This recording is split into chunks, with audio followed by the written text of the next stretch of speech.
13-year-old Landon Falor is severely autistic and has a speech sound disorder. His mother says that he's been in honors classes his whole life, but after moving to Nashville, Metro Schools forced Landon to repeat the 9th grade.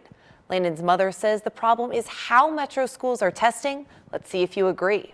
I hated school until I found communication. Landon Falor had a major breakthrough 5 years ago when he started using this letter board because it enables him to communicate. T-H-I-N. Landon points to one letter at a time to form words and sentences.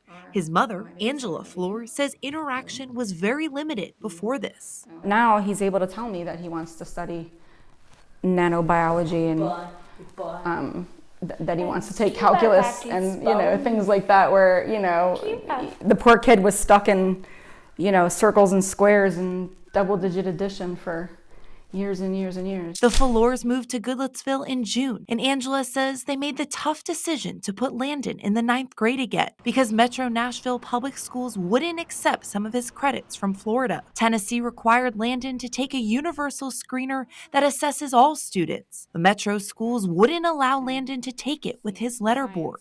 It's not fair. It's like taking someone's voice box away. It just seemed cruel, As a parent, I felt like it was 5 steps back. Angela says the letter board is crucial for Landon because he can't write or use a mouse, and he's just learning how to type.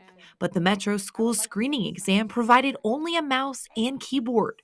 Angela says Landon couldn't even answer basic problems, not because he didn't know the answers, but because he had no way to communicate the answers. What do you think about that? H-U-M-I-L-I-A-T.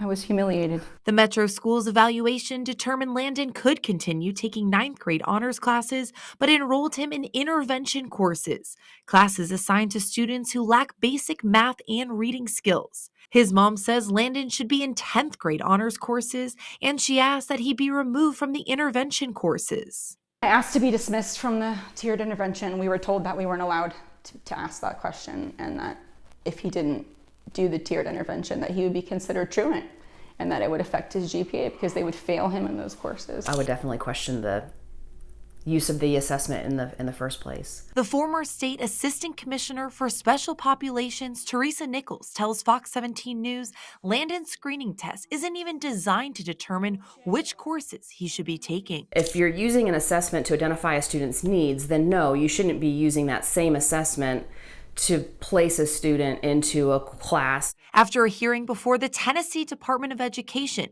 Metro Schools allowed Landon to take the screener with his letter board and removed him from intervention courses. We requested an interview with Metro Schools to see what they're going to do to prevent this from happening to other students. MNPS declined my interview request, claiming they can't go into specifics about a student due to state and federal student privacy protections. The Falor family says they're now having problems getting Landon fairly evaluated for his eligibility for his IEP, which is required by the state to give him access to special education services. They have an eligibility meeting with his support team on November 30th. Reporting from in studio, I'm Caitlin Miller, Fox 17 News, your Code Red station.